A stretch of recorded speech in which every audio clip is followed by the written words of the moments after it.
साल जी भाईजान कितों आए हो तुसी हकीम साहब दे कोल? जंग सिटी ਦੇ अच्छा जंग तो अगे तुहाडा पिंड किहड़ा जी?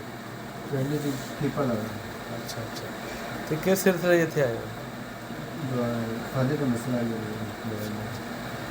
ਤੇ ਜਦੋਂ ਹਕੀਮ ਸਾਹਿਬ ਕੋਲ ਤੁਸੀਂ ਆਏ ਹੋ ਉਦੋਂ ਤੁਹਾਡੀ ਕੀ ਸਿਚੁਏਸ਼ਨ ਸੀ ਤੇ ਹੁਣ ਕੀ ਹੈ ਜੀ? ਉਹਨਾਂ ਦੀ ਗੱਡੀ ਤੇ ਆਇਆ ਤੇ ਡਰਾਈਵਰ ਸਾਹਿਬ ਉਹ ਚਾਹ ਕੇ ਆਉਂਦੇ ਜੀ ਅੱਛਾ ਜੀ ਜੀ ਸਹੀ ਸਹੀ ਤੇ ਹੁਣ ਤੁਸੀਂ ਕੀ ਬਿਹਤਰ ਮਹਿਸੂਸ ਕਰਦੇ ਜੀ ਹੋ? ਹੁਣ ਤਾਂ ਜੀ ਆਪਣੇ ਆਪ ਹੀ ਚੀਟ ਹੋ ਜਾਂਦੀ ਹੈ ਤੇ ਕਿੰਨੇ ਦਿਨ ਦੀ ਦਵਾਈ ਲਈ ਹੈ ਹਕੀਮ ਸਾਹਿਬ ਦੇ ਕੋਲ? ਸਵਾ ਮਹੀਨਾ ਹੋ ਗਿਆ ਅੱਛਾ ਅੱਛਾ ਅੱਛਾ ਕਿੰਨੇ ਦਿਨਾਂ ਚ ਆਰਾਮ ਆ ਗਿਆ ਤੇ ਕਿੰਨੇ ਦਿਨਾਂ ਤੋਂ ਆਰਾਮ ਆ ਗਿਆ? 10 ਦਿਨਾਂ ਦੀ ਵੀ ਦਵਾਈ ਮਿਲੀ ਆਈ ਤਾਂ ਸਕੂਨ ਆ ਗਿਆ ਅੱਛਾ ਅੱਛਾ ਇਹ ਦੱਸੋ ਕਿ ਤੁਸੀਂ ਜਿਹੜੇ ਹਕੀਮ ਸਾਹਿਬ ਕੋਲ ਦਵਾਈ ਲਈ ਆ ਤੁਸੀਂ ਇਹ ਤੋਂ ਮੁਤਮਿਨ ਹੋ?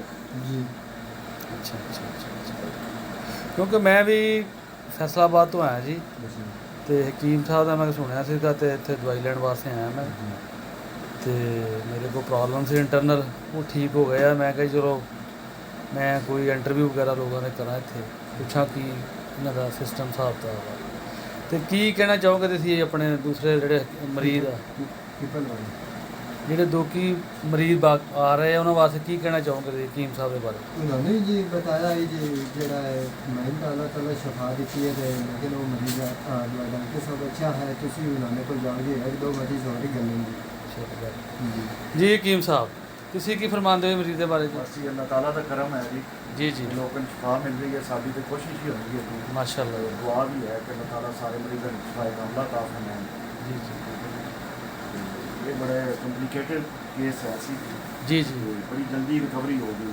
ਅੱਲਾਹ ਤਾਲਾ ਦਾ ਬੜਾ ਸ਼ੁਕਰ ਹੈ ਬਹੁਤ ਮਿਹਰਬਾਨੀ।